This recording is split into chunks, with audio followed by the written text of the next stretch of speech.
Hello and welcome to this Regulatory Transparency Project virtual event. My name is Jack Derwin and I'm Assistant Director of RCP at the Federalist Society. Today, we're pleased to host a litigation update on Roberts v. Bassett, a case out of New York regarding racial preferences in allocating COVID-19 treatments.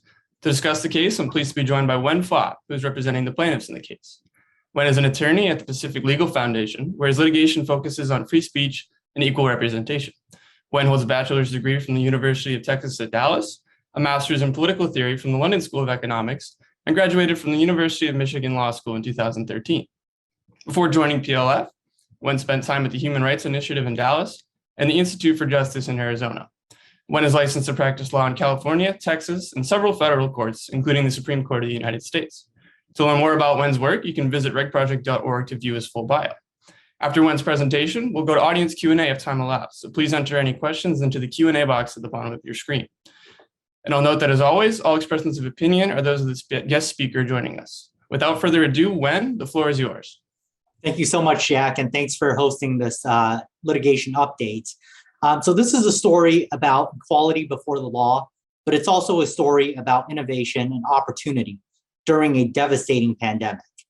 In March 2020, which was the beginning of the coronavirus outbreak in the United States, Pfizer sent one of its chemists, David Owen, back home that weekend to start working on an antiviral to treat the disease. Mr. Owen had never been the project lead before. It was the first time that he's ever been tasked with leading such a project. But he actually liked this new role. He said it allows him to think outside the box. So he worked from home, as many of us did, in a makeshift office for 13 months, occasionally looking out at the wildlife on his porch in Massachusetts.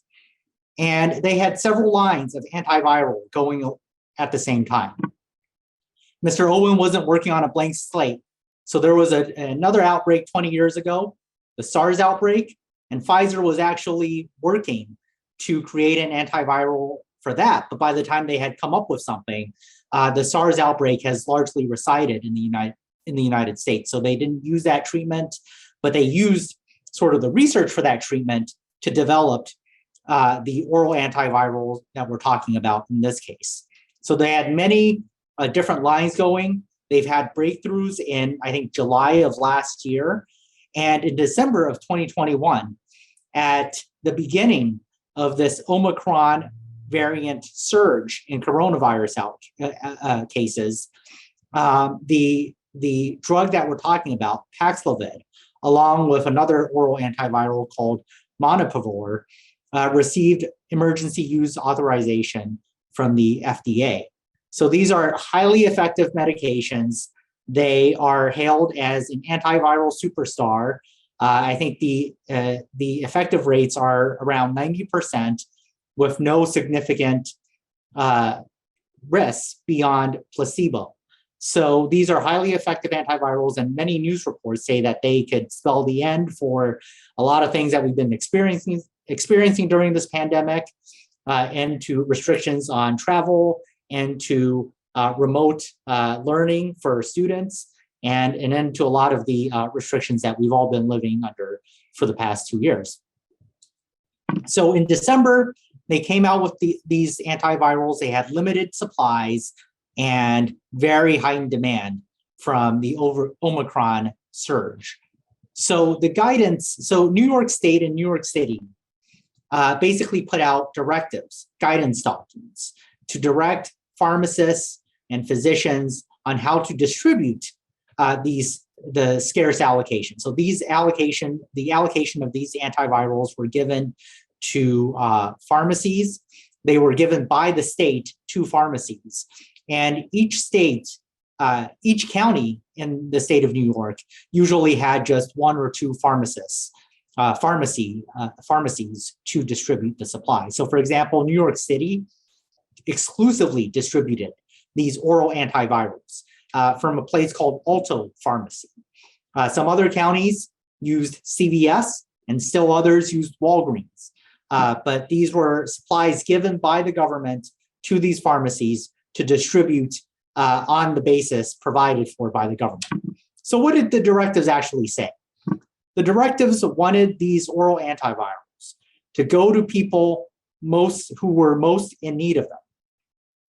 The factors that these guidance documents considered were things like age, vaccination status, and risk factors. So they had several tiers, 1A, 1B, 1C. So in times of limited supply, they went down on the tiers. So people from in the 1A tier got them first, people from 1B got them second, people from 1C tier got them third, and so forth. So what were the risk factors that we were just talking about? There were a lot of objective, scientific, race-neutral risk factors, things that included diabetes, cancer, being overweight, chronic diseases such as chronic liver diseases, chronic kidney diseases, and so forth. But what New York did that we found objectionable with these directives was that it put race as a separate risk factor. So for example, if you were any non-white race or you were Hispanic, race, regardless of your condition, race was automatically instituted as a risk factor for you. If you were white and non-Hispanic, regardless of any other condition, race was not a risk factor to you. So this could not only determine whether you're eligible for the antivirals in the first place, it could get to if there are limited supply and people who are the same as you with the exact same condition, who can get it. So for example, two people who are of the same age, same vaccination status, and have the exact same risk factors, if one of those people were white and one of those people was Asian, then the person who is Asian gets it because of that additional risk factor, according to the directives. At Pacific Legal Foundation, these are exactly the sort of laws that we fight, laws that promote racial essentialism over individualism. We're fighting things like this in with our litigation at the merits, our litigation involving TJ, in which we represent Asian American students in a victory, I think just last week, where the district court struck down admissions changes designed to limit the number of Asian American students enrolled at Thomas Jefferson High School in Virginia. We also fight these programs in cities like Hartford and St. Louis, where racial quotas and race-based transfer systems have kept our clients, bright African American and Hispanic students, out of schools, sometimes with empty seats. And we also fight these fights. We also fight the fight against racial essentialism and for individualism in our challenges to business COVID-19 relief grants that are reserved for minority-owned businesses, or farm loan forgiveness programs that offer 120% of farm loan forgiveness for any farmer and rancher, as long as that farmer and rancher is not white. All of those programs subvert the individual in favor of the collective. That's why we think they're wrong, and that's why we have represented our plaintiffs, in this case, John Roberts and Charles Varushka, in this case. So who are our clients? Main client is Jonathan Roberts. He's a lifelong New Yorker. His mother actually fled from Hungary at a very young age to escape the anti-Semitism prevalent in Europe at the time. In fact, I was just talking to John a couple weeks ago when he told me that in the late 80s or the early 90s, he went back to Europe to visit one of his relatives. And his relatives told him that, they were Jewish and they had 30 relatives back in the 1920s. But in the 1950s, they were down to 2. So this is kind of what instilled a sort of equality before the law in John's mind at a very young age. So John Roberts is a lifelong New Yorker. He lives in Manhattan. He is under 65 and he's fully vaccinated. So because he has no known risk factors, he would not qualify for one of these treatments just because of his race. If he were any non-white race, he would be placed in one of the tiers, but because he is white, he is not qualified. And this has caused him, stress that if he caught coronavirus, he would not be eligible for these potentially life-saving treatments. Our other client, Charlie Varushka, is also a lifelong New Yorker. He was hospitalized with COVID-19 for 10 days at the beginning of the coronavirus pandemic in March 2020. He actually has a risk factor, and therefore he qualifies for COVID-19 treatments. But because of his race, he receives less priority against someone who has the identical risk factor, is the identical race, identical vaccination status, but is any non-white race or is Hispanic. They both object to these directives as violating their rights to equality before the law. And that's why in early February, they filed a federal civil rights lawsuit represented by us in the United States District Court for the Eastern District of New York, and sought preliminary relief stopping the use of race and the allocation of potentially life-saving COVID-19 treatments. So we recently just briefed the preliminary injunction motion, and what were our arguments? So our arguments include the fact that this is an express racial classification, and as the Supreme Court has told us over and over again, in cases like Adirondack, in cases like Croson, in cases like Parents Involved, all express classifications that distributes benefits and burdens on the basis of race, such as these directives, are subject to strict scrutiny. They're presumptively unconstitutional. The government must show both a compelling interest for adopting the racial classification and also that the means that it's using are narrowly tailored in furthering the goals that it believes are compelling. We don't believe that New York City and New York State can meet either compelling interest or narrow tailoring, meet either of those prongs of strict scrutiny. With respect to compelling interests, they point to a lot of data showing correlation between race and adverse COVID-19 outcomes, but correlation isn't the same as causation. And what courts have said over and over again is that if you want to use race, you have to show a causal effect between race and the thing that you're trying to remedy. You can't just show a mere correlation. You can't just get at it with a mere statistical disparity. And the CDC actually says that race is not biologically or genetically tied to a heightened risk of COVID.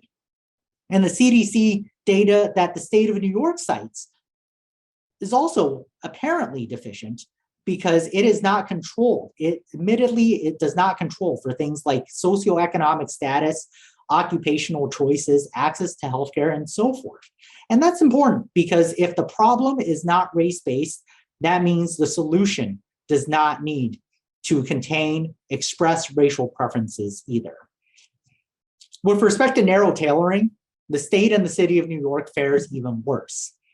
The use of race is very mechanical. It's like the 20 points that the University of Michigan gave every underrepresented minority in the Gratz versus Bollinger case. Here, the state and city of New York give a mechanical +1 risk factor to every non-white or Hispanic individual in the state of New York, no matter what that person's individual circumstances actually are. Furthermore, it's over-inclusive. The statistics cited by the state of New York, even though coronavirus has affected us all during the pandemic, the statistics cited by the state of New York show that even assuming that statistical disparities are somehow relevant, Asians actually have in general fared better than whites during the pandemic in terms of every metric that was measured by the studies they cite, including hospitalization rates, rates of cases, and also rates of death. Finally, and I think this is a really important point, narrow tailoring requires a government to exhaust race-neutral alternatives. What that means is that if the government were to use race at all, it must use it as a last resort, not as a first resort. And the state of New York just has not done that. When you look at the coronavirus pandemic, it's a global pandemic. It's not limited to the state of New York. It affects people all over the country, all over the world. And when you look at what other states have done in response to a surging coronavirus outbreak and a limited supply of oral antivirals, what they've done is they have enacted similar programs, but ones that did not allocate COVID-19 treatments on the basis of race. And 2 states actually did, at one point, allocate COVID treatments on the basis of race, Utah and Minnesota, and they have since rescinded the use of race in allocating COVID-19 treatments. And that's what we hope that New York City and New York State will do in this case. Race-neutral alternatives are very obvious. New York can continue to use non-race, race-neutral risk factors such as chronic disease, such as cancer, or anything else that they currently use. They can even add more race-neutral factors. For example, a lot of the problems that the state of New York points to are things like lack of access to insurance and living in more crowded areas such as apartment. Well, you can get at that problem by basing the allocation on those actual factors. Don't use race as a proxy. Use those factors themselves. And that would be a race-neutral alternative. So just to argue this case in Brooklyn before Judge Garifas in the Eastern District of New York on Wednesday, Judge Garifas seemed very skeptical of defendants' arguments on the merits. He seemed pretty persuaded that this is what the words that he used was bean counting and how to allocate COVID-19 treatments. Defendants did raise many jurisdictional arguments. And first of all, they said something like, well, we're not imposing any penalties on physicians, so they're free to ignore these directives. But I think it's very important to note that the government can't have it both ways. They can't say it's so important to allocate COVID-19 treatments on the basis of race, and at the same time say that, well, we don't even know if physicians are really doing it. They can't have it both ways. They also raised a new argument with respect to the supply of oral antivirals. They said that they've gotten more oral antivirals. At the same time, fortunately, the Omicron variant cases have subsided, and therefore they argued that this case is moot. But when you look at their own declarations that they submitted in conjunction to their opposition to our preliminary injunction motion, they concede that New York City is still under an emergency order, that community transmission remains a risk, and that, as the last 2 years have taught us, supply shortages can happen at any time. So there's still relief that the court can offer. There's still a present controversy between the parties, and that's what we argued to the judge on Wednesday. In terms of precedent, what type of precedent are we trying to set with this case? What is this case about beyond giving our clients equal access to scarce COVID-19 treatments? Well, one is that we want people to be treated rationally. We want people to be treated as individuals. We don't want people to be treated on the basis of arbitrary racial classifications. And racial classifications are really arbitrary. You know, when you think about things like political classifications or religious classifications, they are arbitrary. They are arbitrary in a lot of circumstances, but at least they somewhat approximate a belief system. Race is an immutable characteristic that people are born with. They are government-created racial classifications that don't really denote anything specific about any individual. And the government should not use race in distributing benefits and burdens, whatever they may be, including medication. In terms, we're also, advancing. We also want to advance liberty through innovation. There are a lot of barriers that the government, I think, actually maybe correctly noted in its response. Things like insurance, things like language barriers, things like limited number of supplies. But how do we remove those things? We don't do it by allocating things on the basis of race. We do it by human flourishing. We do it through innovation. We remove the scarcity by added production, innovation from the leading companies in the United States with more capitalism. Let the private market figure out the best way to tear down these language barriers, to solve issues with insurance that was actually a byproduct of wage laws created by the federal government in the New Deal era. So we want equality before the law, but we want also equality and opportunity for everybody.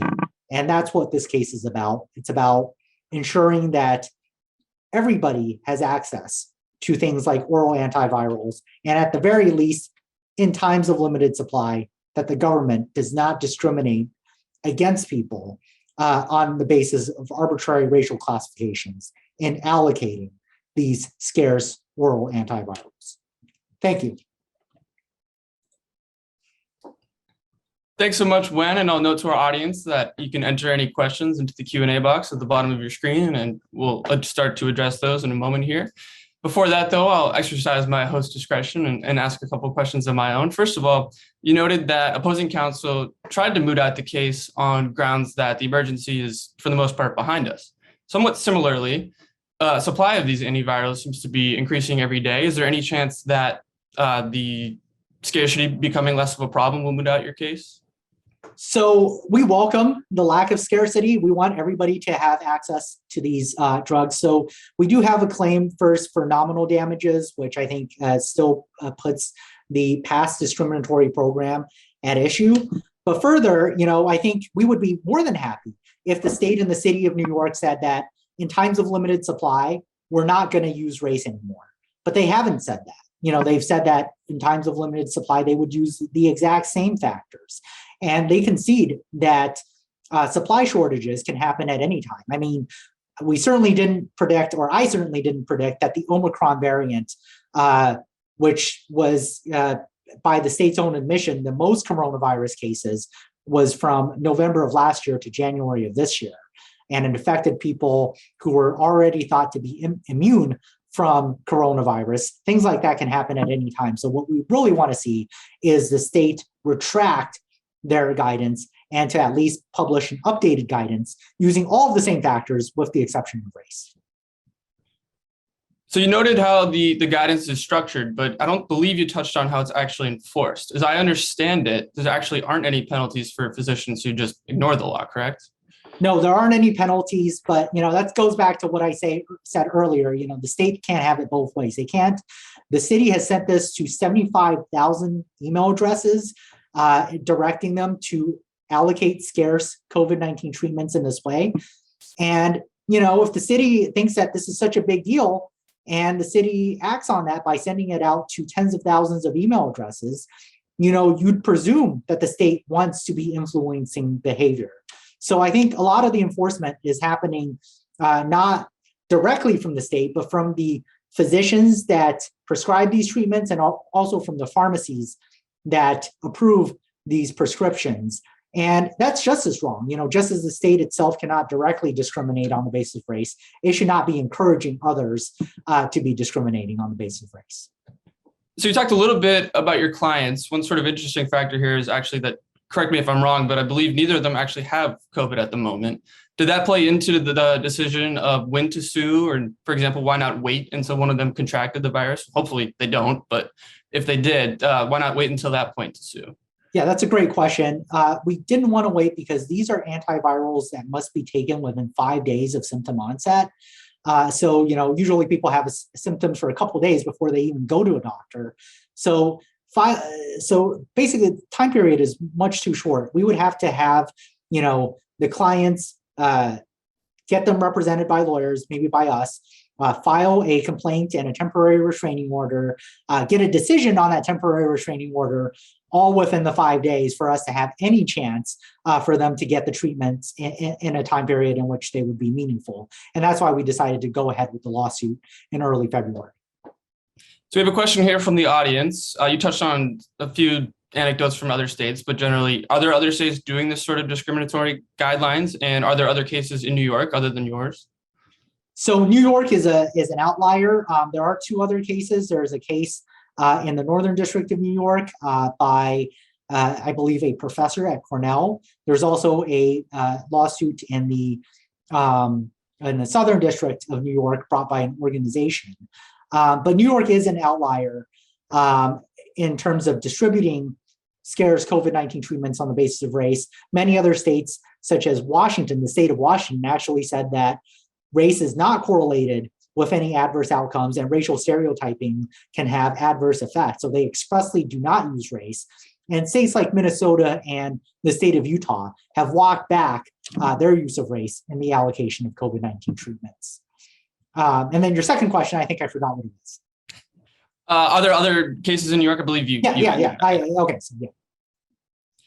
That's another question here that you touched on some of these studies and analysis, and specifically, was any statistical analysis done by either side in this litigation to determine whether racial classification, controlled for other risk factors, demonstrated an independent correlation to morbidity or mortality risk? And quoting here, I can imagine the state arguing that in a public health emergency, it must be allowed to use an administratively convenient surrogate to control an epidemic.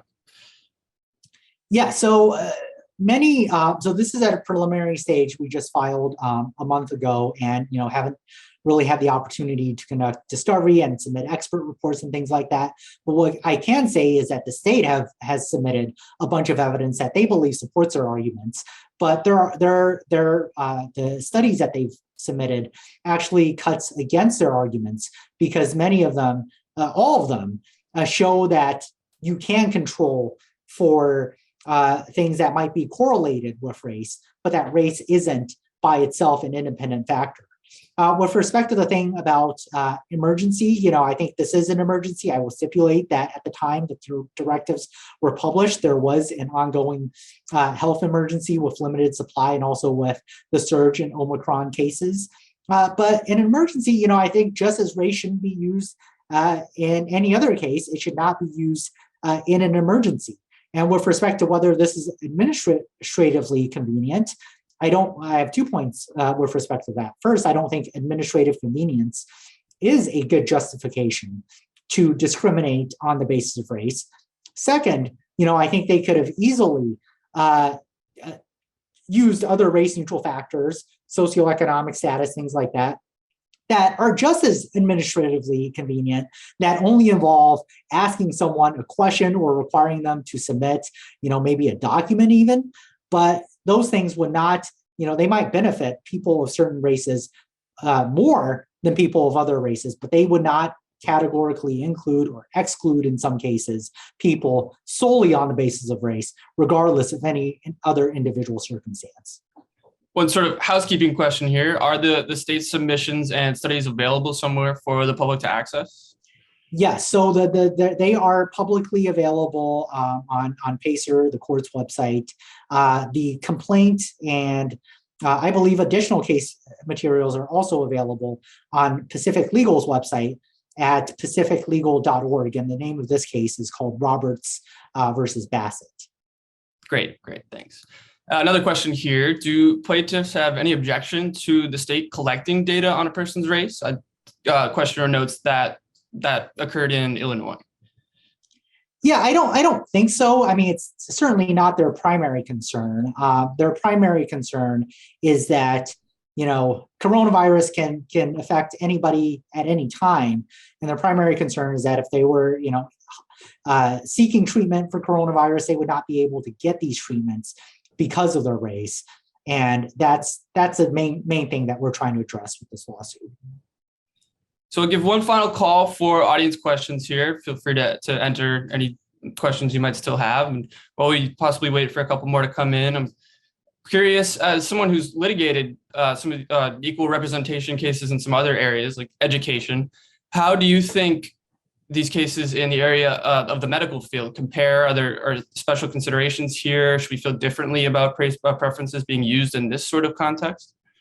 No, I think we should object to racial preferences in any field, including in the field of medical treatment. I think in medical treatment, I don't think this is a dispositive difference, but one difference is that it ought to be very objective. And I think a lot of educational disciplines are very objective too, math and sciences. But you do have, disciplines which are a little bit more subjective. But we, in any field, we oppose racial preferences. We advocate for equality before the law, and we also advocate for opportunity. So in the context of medicine, we advocate for opportunity in the context of eliminating unnecessary barriers, for example, unnecessary occupational licensing restrictions, things like that. In the field of education, we advocate for more innovative prep programs that treat every individual child as an individual and gives that child the best opportunity to succeed based on his or her interests and abilities, and not on the basis of his or her race. And that's what we advocate for in every field that we do, equality and opportunity. So in closing, getting back to this case, what are the next steps here? And do you have any sense of when a decision might come down? So we are awaiting for a decision. We fully briefed and just argued the preliminary injunction motion. We are waiting for a decision any day now. I would expect it in the next week or so. And hopefully it's a favorable one that eliminates, that prevents the government from treating people on the basis of race. Well, thanks so much, Wen, for joining us today. We'll also be awaiting the decision. It'll be interesting to see how it shakes out. And a big thank you to our audience for tuning into today's virtual event as well. You can check out our website at regproject.org or throw us a follow on any of the major social media platforms at FedSocRTP to stay up to date. And with that, we are adjourned. Thanks again, Wen. Thank you.